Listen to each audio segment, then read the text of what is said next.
Good morning, racing fans. I hope you're all doing well. Welcome back to the channel. As you know, this episode is brought to you in association with betting.co.uk. Now, we've got no jumps action for today's race cards, but of course, we've got the St. Ledger meeting that starts to take place over at Doncaster. So I have managed to find you 4 selections for today's racing nonetheless. And then, of course, tomorrow we can get back to Ballinrobe and Downpatrick. But we've got some nice group action for today. I've got 4 selections for you to take a look at, but just take these ones with a little bit of a pinch of salt. Now, these selections are already live on my column over on betting.co.uk, but I thought I'd bring them to my YouTube channel for you as well. And the first selection actually comes in the fillies nursery handicap, the 150 at Doncaster over 6.5 furlongs. It's actually a really nice lineup, this one. Headed by Cheek Columbine at 9-4. Slightly on the drift at the moment, but definitely does set the standard on the form that we've seen to date so far. I guess the slight concern is that we haven't seen her act this well yet on the softer surface. Her pedigree says it will be no problem, but I would like to see that still. And obviously that doesn't necessarily mean her peak performance is going to come again on this softer surface, which is something that you can definitely question mark. The one that I do fancy, though, is Ballarchi here for Grant Tour. Now, she's ran 6 times this season, but in her last 3 in particular, she's definitely progressed quite significantly. Last time out at Hamilton, she went up £6 and still was a runaway winner pretty nicely at the end of the race as well. Travelled very strongly throughout. She did take a little bit of shaking up to get that turn of foot, but when she got the message, she was really dominant at the finish, and I would actually fancy her over the favourite here on the softer ground. So that's Ballarchi in the 150 at Doncaster.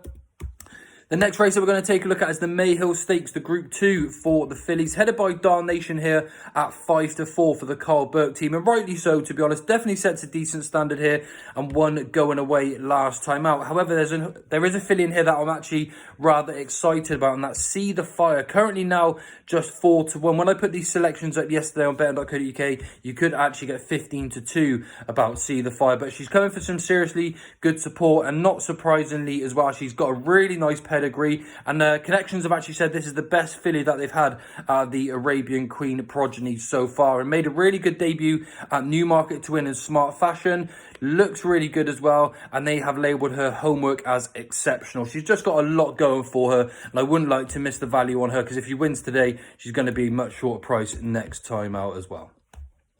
Then in the 335 at Doncaster, we move on. We've got another Group 2. We've got the Betfred Parkhill Fillies Stakes for the fillies and mares. 1 mile, 6 furlongs here. And of course, the ground's getting a little bit softer now. And I don't fancy Sumo Sam. I know he won really nicely at Goodwood last time up, but it's not necessarily form I trust. However, with the ground getting a bit softer, that does actually start to fall into his lap a little bit more. But there is one I fancy here to take another step forward. It's a very interesting filly called Night Sparkle here for Andrew Bolden.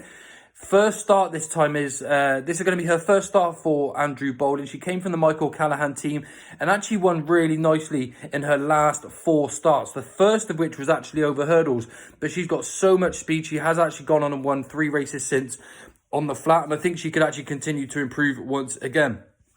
She's been upped in class every single time. It hasn't been a problem for her. She comes over to Andrew Bolden team with Oisin Murphy on board. She has to be a very likeable sort here. And at 7-1, I just think she offers some really interesting value with the credentials that she holds. As I said, don't necessarily trust the form of Sumo Sam this time out. However, I do think Night Sparkle is a really interesting runner at 7-1. Then the final selection of the day is going to come in the last race at Doncaster. We've got the 520, a nursery handicap here for the 2-year-olds. Soft ground, which I do actually think is going to be quite significant to a few of their chances. Now, Nelly Laylax represents a pretty decent chance here on the form that we've seen so far, and won nicely as well here over course and distance on her penultimate start. But again, there's a couple of horses that I actually fancy ahead of Nelly Laylax. Mafnood being the one that I thought was going to go off favourite here. He's second favourite at 5-2, sets a pretty decent standard.